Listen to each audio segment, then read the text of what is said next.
Good evening, everyone.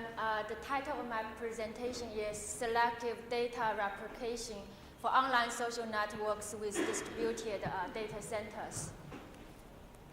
How many of you are using social network, for example, Facebook, LinkedIn, Twitter?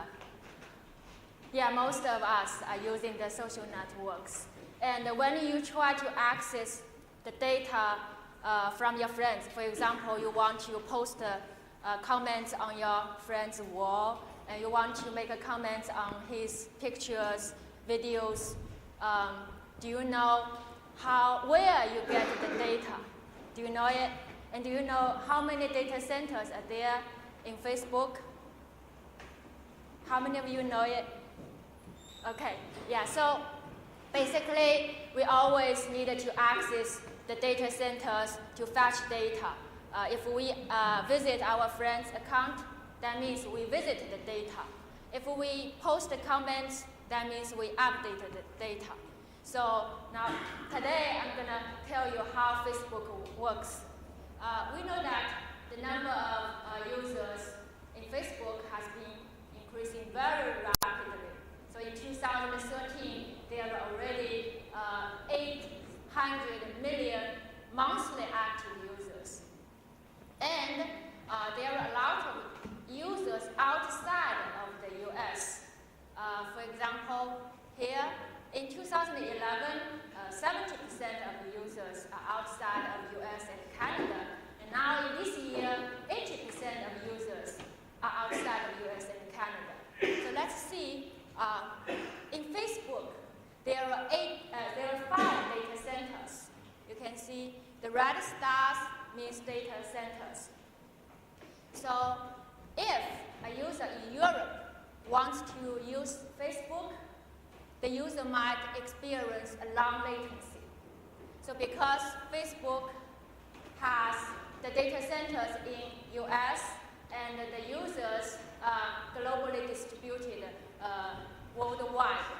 So in that case, 2 issues arises. First, long service latency and costly service. Second, poor scalability, because the local resources might become a bottleneck. So, a new infrastructure can solve this problem. In this new data center infrastructure, a lot of smaller data centers are distributed globally. So for example, currently Facebook is building a new data center in Sweden in order to reduce the service delay of the European users. Now, this is good, but this infrastructure still brings about new problems. Let's see how Facebook works nowadays. Every data center has a replica of all users, millions of users. The data of all these users is in one data center, in each data center. And then when there is an update, when you post something on your friend's wall, that means an update.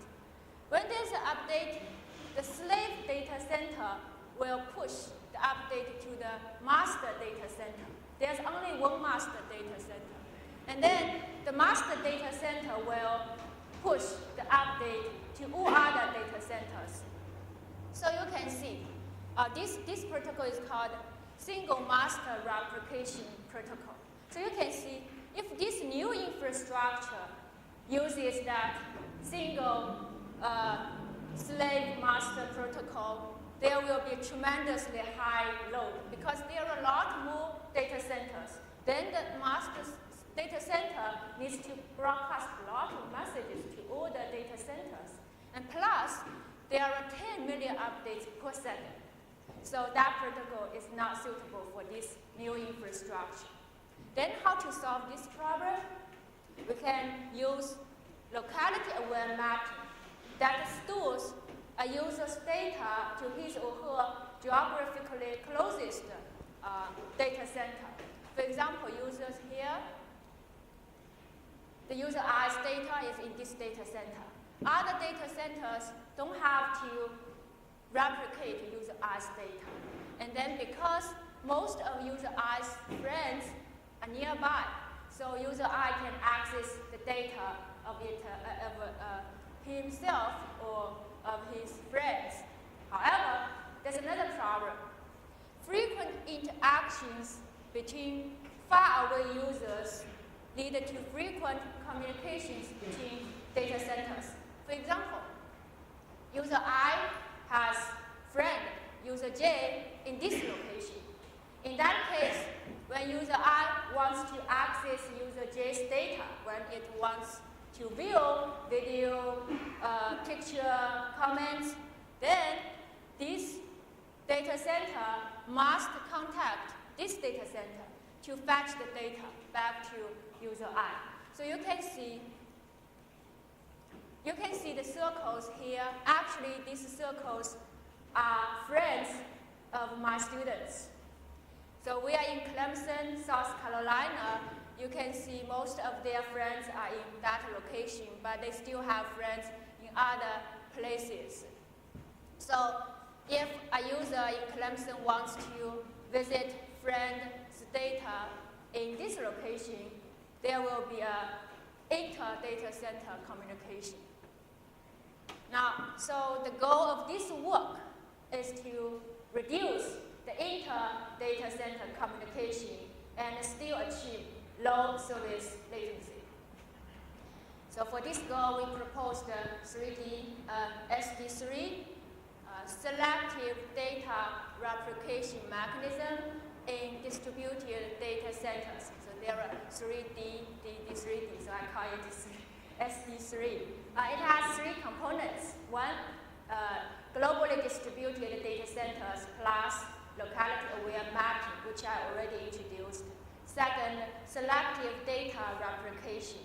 It does not replicate every user's data. It only selects special user's data to replicate and atomize the user data replication. I will explain the details later. Now, let's look at related work first.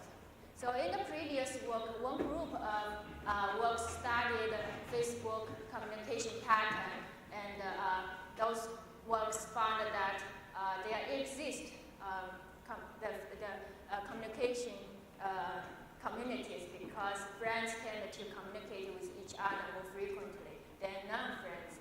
Second, the interaction frequencies vary over time. So those are data analysis, and also they noticed that different types of data, for example, video comments, picture comments, friends comments on the wall, or a user's status, such as background, education, hobbies, those different kinds of data types have different update and visit rates.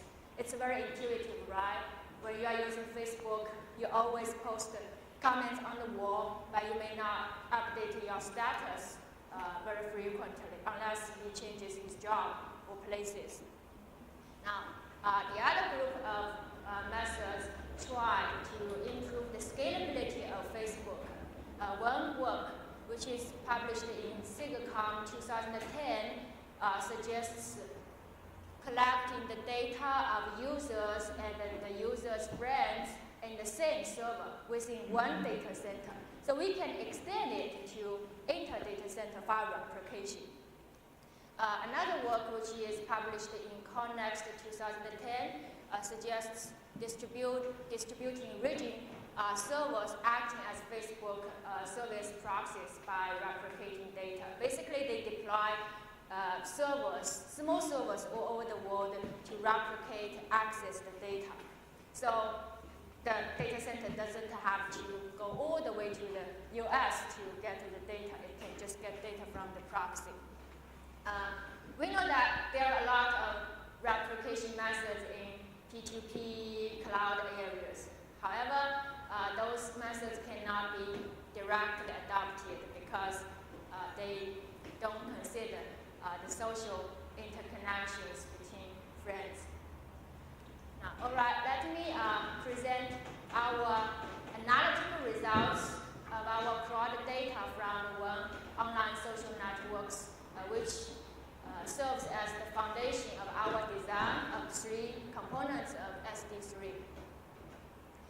plot data, and we use Planet Lab nodes to access the online social network. Then we measure the latency, the service latency. So from this figure, you can see around 20% of Planet Lab nodes experience more than 102 milliseconds. So the latency budget actually is from 50 to 100. So that means 20% of users, especially those users outside of the US, experience relatively long latency. So the results show that it is very critical to reduce the user service latency. That's our motivation. Now let's see the right figure. This figure shows the CDF of users versus the average service delay with different number of data centers. We use Planet Lab nodes to simulate data centers. So we can see that more data centers lead to lower service rate. It's very interesting to see that after we add, this is 5 data centers, 10, 15, and 13. It's very interesting to see that if we add only 5 data centers to existing 5 data centers of Facebook, we can significantly reduce the latency. But if we further add data centers, the improvement is not so significant. So this figure shows that if we add more data centers, it's better. So the analytical results of these two figures suggest distributing more small data centers is effective in reducing service latency for users. So this is the basis for the first component, distributed data centers. Why we need distributed data centers.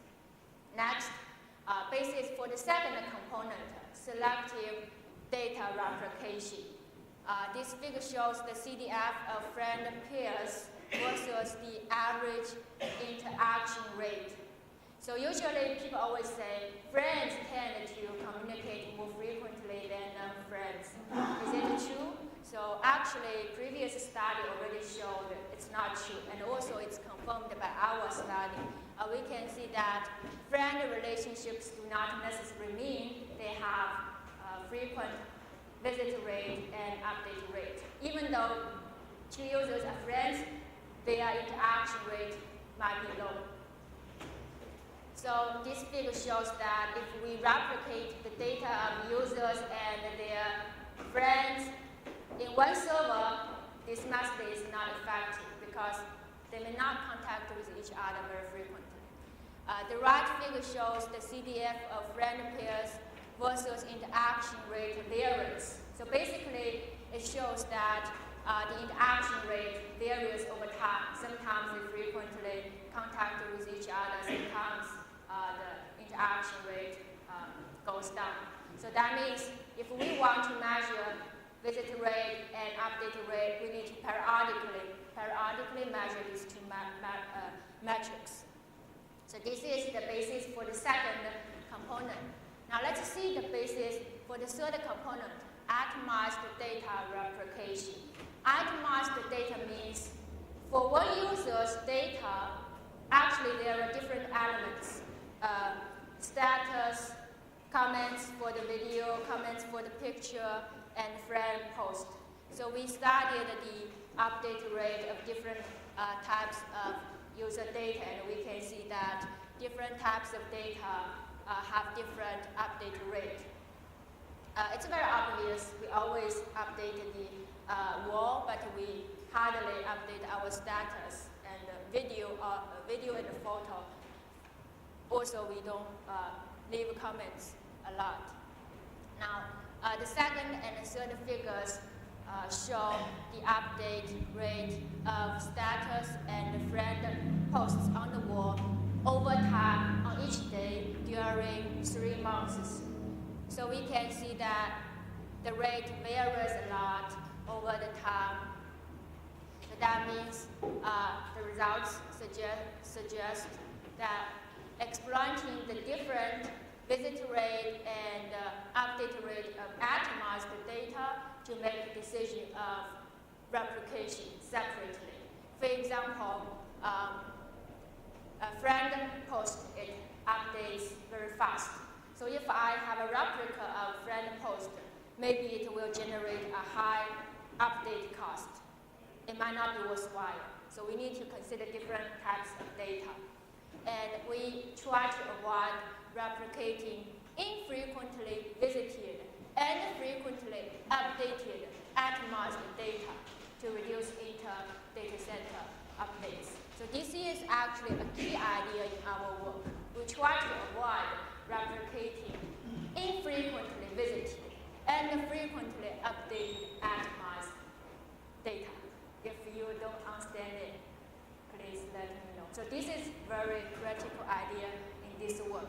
Because you replicate the data, it's hardly visited by nearby users, but it generates a lot of updates. You have to consume a lot of network resource to update this replica, but it's not useful. So that's the critical idea. Now, based on those three observations, we designed the three components of SD3. Again, three components. It deploys worldwide distributed smaller data centers. So let's see, for example, here, California CA, VA, 2 data centers, and in Japan, we add another data center. In that case, the users A and B can access their data from the data center in Japan rather than accessing the data center in US. So the latency will be greatly reduced. So that's the idea of the first component. Second component, replicate data only when the replica saves network load. So in this example, A, B, C, D are friends. They are friends. Because they're friends, they visit the data between each other frequently. So we see that the data in CA has replicas of B and C, B and C. And the VA has replicas of D and B. So why A is not replicated? Why? Because A is also frequently visited. The reason is A is very frequently updated. So it's not worthwhile to have a replica of A. That's why CA and VA here do not have replica of A. So that's the idea of the second component. Third component is very easy. Rather than considering entire data package of a user, SD3 considers atomized data elements, friend post, picture comments. So every data element is considered separately. Now, because the most important part of SD3 is the second one, so I'm going to present the details of the second component. Local replicas of friends' data definitely can reduce the service latency, but it concurrently brings about the update cost. So SD3 considers both visit rate and update rate to decide whether a user's data should be replicated or not. It uses a very simple metric. The network load is measured by the product of packet size times distance of 2 data centers. We directly adopted this metric from the paper published in Connext 2010. So let's say there's a specific replica set of all data centers. So we define the network load benefits as OS minus OU. OS means save the network load by replicating those data. If there's no replicated data, there's inter-data center communication. So with the replicas, how much network load can be saved? That's OS. OU means with those replicas, what is the additional update cost? Because you have the replica, then the replica has to be updated once there's an update. So basically, we minus the cost from the benefit, and we name it network load benefits.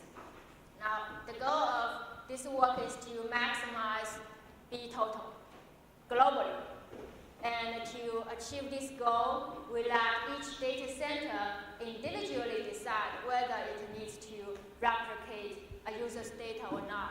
For example, in this case, user I access the data of user J, and then this data center needs to communicate with this data center.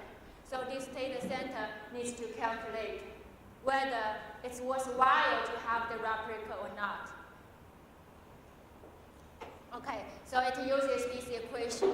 O means the saved network load by replicating node J's data, and OUI means the update cost by replicating user J's data, and the BCJ equals the visit rate times the data size minus the update rate times the update message size, then times the distance between the two data centers.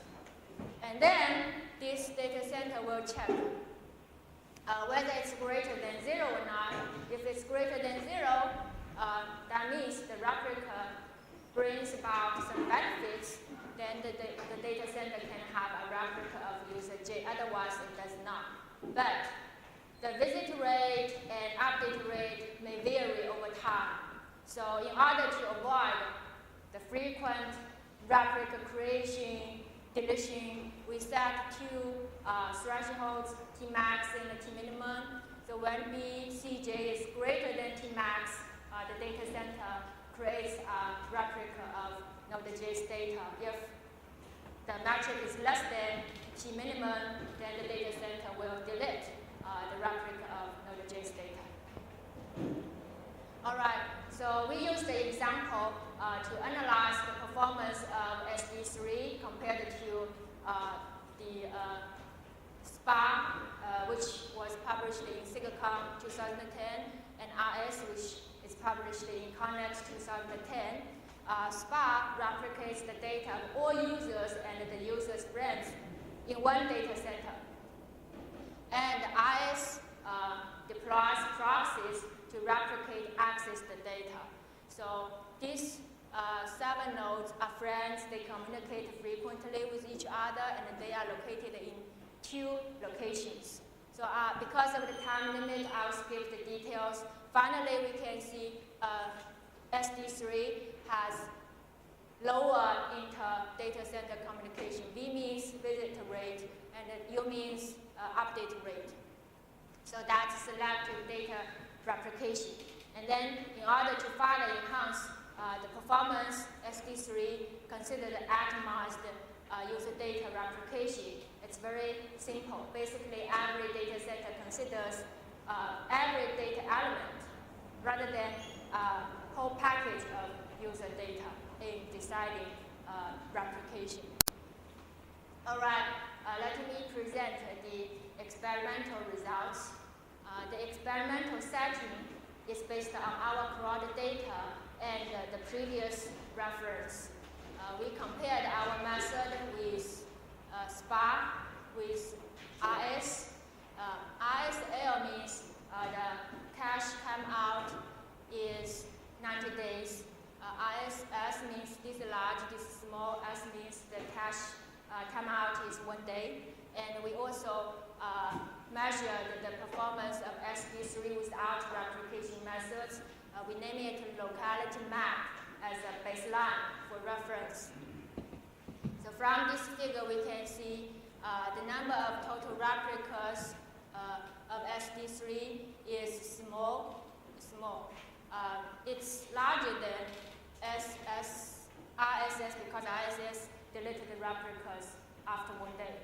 So we can see that the SD3 generates a relatively low overhead, and that's because SD3 avoids replicating really visited but frequently updated data. So that's the key idea of this work.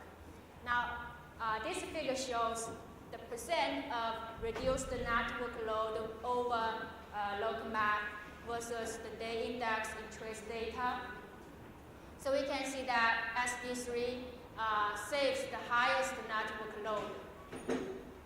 it generates the least data center communication. Now this figure shows the average service latency from day 1 to day X of different methods. So we can see SD3 still achieves a relatively low service latency. However, it is slightly higher than SPA and ISL. It's because SPA and ISL have a lot of replicas, so it's obvious they can achieve low service latency. Now we also tested the effect of atomized data replication strategy. In this figure, the left metric means the network load of SD3 with this strategy, the network load. And the Y metric on the right means SD3 with this strategy compared without this strategy. So we can see that this strategy can save at least 42% of network load. All right, let me conclude my presentation. So the goal of this work is to reduce the inter-data center communication, and at the same time we want to reduce the user service latency. So for that objective, we proposed SD3, and it has 3 components. We collect data from one online social network, which serves the foundation of the 3 components of this mechanism. The principle of the idea is to jointly consider visit rate and update rate when making decisions for replication in order to reduce the inter-data center communication. And then we further improve this method by considering atomized data elements. In our future work, we plan to investigate how to determine the parameters such as Tmax, Tminimum in order to meet different demands on network load and service latency.